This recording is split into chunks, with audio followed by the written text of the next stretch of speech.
So hello everyone, आज हम देखेंगे डाल्टन्स एटॉमिक थ्योरी। तो ये डाल्टन्स एटॉमिक थ्योरी क्या है वो आज हम देखेंगे। और हमारे जो जॉन डाल्टन भाई है, इन्होंने एटॉम के बारे में क्या क्या कहा है वो आज इस वीडियो में क्लियर कर देंगे। तो बेसिकली हमारे जो डाल्टन भाई थे वो एक केमिस्ट थे, मतलब एक केमिस्ट थे, और उन्होंने एटॉम के बारे में एक थ्योरी दी है जो कि वाइडली एक्सेप्ट हुई थी, लेकिन उसमें कुछ कमियां थी जो कि पूरे लॉज ऑफ कंजर्वेशन के 5 लॉ को एक्सप्लेन नहीं कर पाई थी। तो आज हम देखेंगे, तो देख ही सकते हैं। although the origin of the idea that matter is the composed small individual particle called atomio, तो ये हमारे जॉन डाल्टन भाई साहब ने कह दिया कि इंडिविजुअल पार्टिकल्स से हमारा एलिमेंट और कंपाउंड बना होता है, और उनको ही हम एटोमियो मीनिंग इनडिविजिबल। तो ग्रीक लैंग्वेज में उन्होंने ये बता दिया हमको, जो कि बहुत ही पहले बताया गया था। It again started emerging as a result of several experiment studied with let the laws mentioned above. तो जॉन डाल्टन भाई ने हमारे ये उनके 4 लॉज दिए थे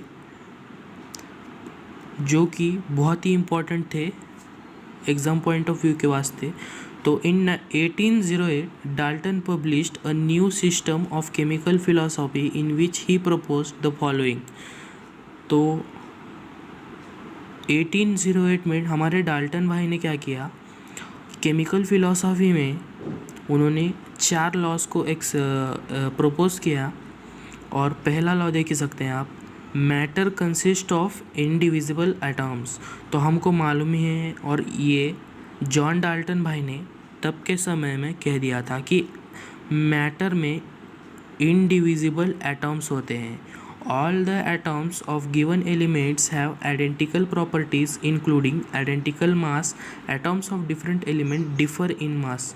तो आप पहले तो ठीक से समझिए, all the atoms of given element have identical properties. तो क्या, अगर हमने एक फॉर एग्जांपल H2O ले लिया, तो H2O में हमारे हाइड्रोजन के जितने भी एटम्स होंगे उन सब की प्रॉपर्टीज़ सेम होगी। ऐसा कौन कहते हैं? हमारे जॉन डाल्टन भाई।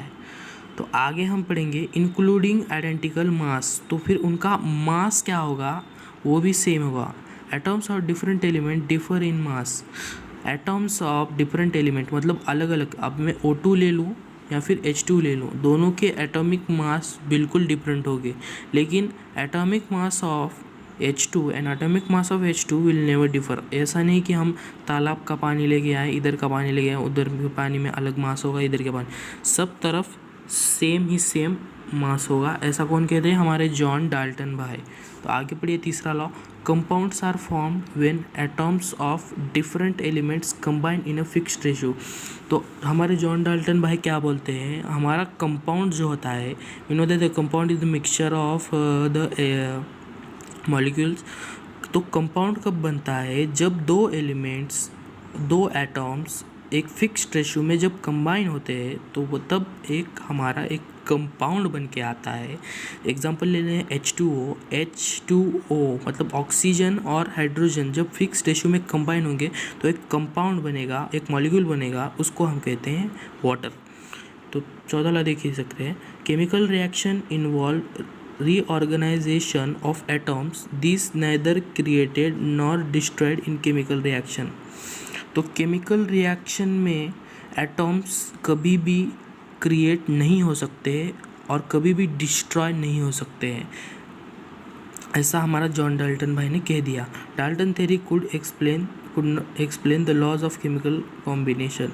तो इस तरीके से डाल्टन थ्योरी एक्सप्लेन तो कर पा रही थी, लेकिन पूरे लॉज डाल्टन थ्योरी एक्सप्लेन। तो इस तरीके से हमारे जॉन डाल्टन भाई ने उनकी डाल्टन एटॉमिक थ्योरी दी थी। तो आगे का लेक्चर में हम पढ़ेंगे एटॉमिक एंड मॉलिक्यूलर मासेस। आगे के लिए जुड़िए और हमारे चैनल को सब्सक्राइब कीजिए।